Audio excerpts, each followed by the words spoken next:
यो खोलाले हामीलाई धेरै सताइरहेको थियो पहिले है।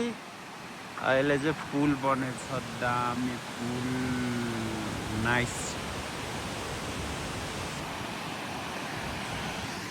अनि अहिले म मेरो घरतिर जाँदैछु। केही समयपछि म मेरो घर पनि एक्सप्लोर गर्नेछु।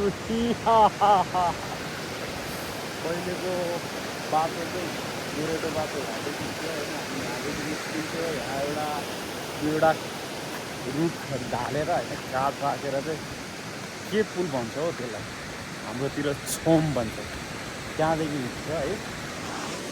अनि त्यहाँनिर पनि जाली राखेको रहेछ, दामी भएछ। जियोस्, मलाई मन पर्यो, आई लाइक इट। तर यो खोला अलि खत्रै छ कि, यो जालीहरू बगाएर यहाँ कता पुऱ्याइदिएको त्यही हालेको होइन होला, निकालेर त्यो खोलाकै उस हो है। अनि मलाई मनपर्ने खोला चाहिँ त्यो हो।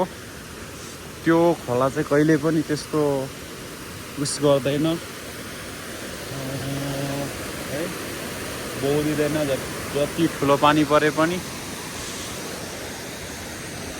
बल्ल यहाँ चाहिँ आनन्द भएको रहेछ। पुल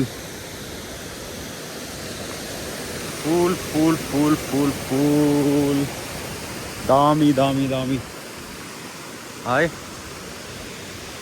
यो चाहिँ अति राम्रो बाँड पनि रहेछ है, बाँड। तर यतातिर चाहिँ अलिकति के भन्छ अरे माटो भर्नुपर्ने रहेछ, यतादेखि पनि होइन, यतादेखि पनि।